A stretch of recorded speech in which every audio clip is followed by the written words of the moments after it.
Iran जंग में America के 42 विमान तबाह। संसद में कबूलनामा और दुनिया जान गई चोट कितनी गहरी लगी। अमेरिकी संसद की रिपोर्ट सामने आने के बाद ईरान खुश। विदेश मंत्री अरागची ने कहा, अमेरिका ने खुद माना कि ईरान की सेना दुनिया में पहली सेना बनी जिसने F-35 लड़ाकू विमान को मार गिराया है। ईरान युद्ध को लेकर अब एक ऐसा दावा सामने आया है जिसने पूरी दुनिया को चौंका दिया है। अमेरिकी संसद की एक रिपोर्ट में कहा गया है कि ईरान पर 40 दिनों तक चले हमलों के दौरान अमेरिका के एक दो नहीं कुल 42 विमान या तो तबाह हो गए या बुरी तरह क्षतिग्रस्त हो गए। ये रिपोर्ट साबित कर रही है कि अमेरिकी सेना जितना दिखा रही है, ईरान ने उससे कहीं अधिक चोट दी है। इस रिपोर्ट के बाद अमेरिका की सैन्य ताकत और युद्ध की कीमत पर नए सवाल उठने लगे हैं। रिपोर्ट में क्या है? अमेरिकी संसद की एक रिपोर्ट के मुताबिक अमेरिका की सेना ने ईरान के खिलाफ 40 दिनों तक चले बमबारी अभियान में 42 विमान खो दिए या वे बुरी तरह क्षतिग्रस्त हो गए। अमेरिका और इजराइल ने मिलकर ईरान के खिलाफ ऑपरेशन एपिक फ्यूरी चलाया था और उसी के तहत 40 दिनों तक ईरान पर बमबारी की थी। रिपोर्ट में कहा गया है कि इनमें 42 विमान में लड़ाकू विमान, हेलीकॉप्टर और बिना पायलट वाले ड्रोन शामिल थे। न्यूज एजेंसी ANI की रिपोर्ट के अनुसार यह जानकारी न्यूज रिपोर्टों और रक्षा विभाग तथा अमेरिकी सेंट्रल कमांड के बयानों के आधार पर दी गई है। रिपोर्ट में ये भी कहा गया कि नुकसान की संख्या बाद में बदल सकती है। इसकी वजह गोपनीय जानकारी, जारी सैन्य कार्रवाई और जिम्मेदारी तय करने जैसे कई कारण हो सकते हैं।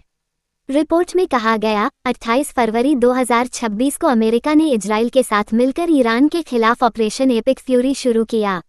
इस संघर्ष में मिडिल ईस्ट में हवाई, समुद्री और मिसाइल हमले शामिल रहे। रिपोर्ट में आगे कहा गया कि अप्रैल में युद्ध विराम के बाद लड़ाई कुछ धीमी हुई, लेकिन कुछ हफ्तों बाद फिर हमले शुरू हो गए और हालात अब भी बदलते हुए बने हुए हैं। रिपोर्ट में ये भी बताया गया कि रक्षा विभाग ने अब तक इस अभियान में हुए नुकसान की पूरी जानकारी जारी नहीं की है। रिपोर्ट के अनुसार 12 मई 2026 की सुनवाई के दौरान पेंटागन के कार्यवाहक कंट्रोलर जूल्स W. हर्स्ट ने कहा कि ईरान में अमेरिकी सैन्य अभियान की लागत बढ़कर $29 अरब तक पहुंच गई है।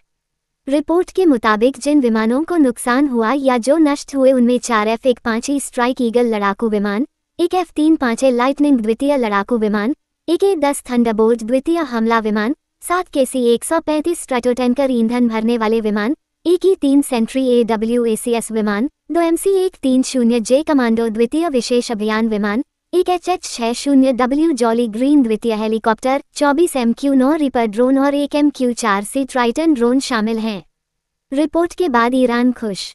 इस रिपोर्ट पर प्रतिक्रिया देते हुए ईरान के विदेश मंत्री सैयद अब्बास अरागची ने कहा कि अमेरिकी संसद ने खुद माना है कि युद्ध के दौरान अरबों डॉलर कीमत के कई विमान नष्ट हुए। उन्होंने सोशल मीडिया प्लेटफॉर्म X पर लिखा, ईरान पर युद्ध शुरू होने के कई महीनों बाद अमेरिकी संसद ने अरबों डॉलर के दर्जनों विमानों के नुकसान को स्वीकार किया है। अरागची ने ये भी दावा किया कि ईरान की सेना दुनिया में पहली सेना बनी जिसने F-35 लड़ाकू विमान को मार गिराया। उन्होंने कहा, हमारी ताकतवर सेना ने सबसे पहले F-35 विमान को गिराया। इस युद्ध से हमने जो सबक और अनुभव हासिल किए हैं, उनके बाद अगर फिर युद्ध हुआ तो दुनिया को और भी कई बड़े सरप्राइज देखने को मिलेंगे।